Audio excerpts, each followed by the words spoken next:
right now, there are hundreds and hundreds of thousands of innocent men, women, and children in Gaza who have lost their homes. They've been thrown out of their homes.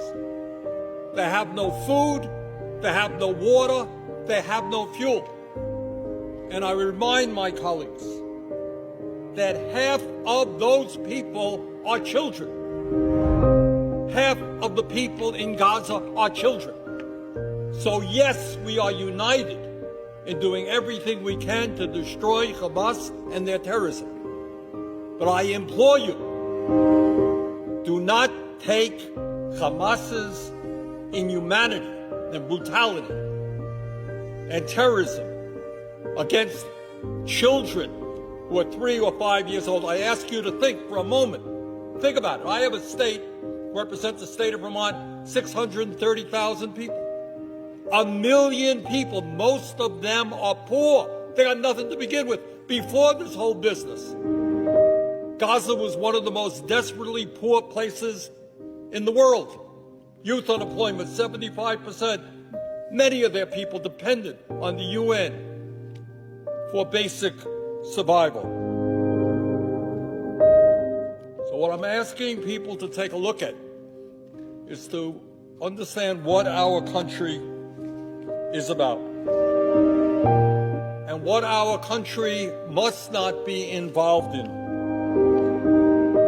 is making the horrific and miserable situation in Gaza even worse. Many of the families, and again, these are people thrown out of their homes. They don't know where they're going. They don't know who will accept them. They don't know if they're ever going back to their homes. And they're poor to begin with. And do we really want to deny those people aid from the UN and other agencies to feed the children, to provide water for them? Is that really what we are about? So, of course, it goes without saying that we have got to do everything that we can to make sure that not one nickel goes to the murderous Hamas organization.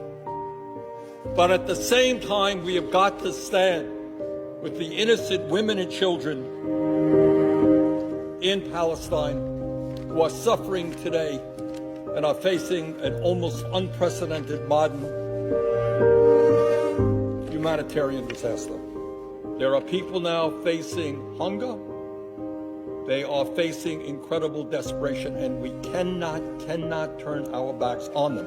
If you think this is going to be good for Israel, if you think that the suffering of the Palestinian people long term is good for Israel, I think you are sorely mistaken. The world is looking at us, and the world understands that what Hamas did was terrible. But they don't want to see our great country turn its back on innocent women and children.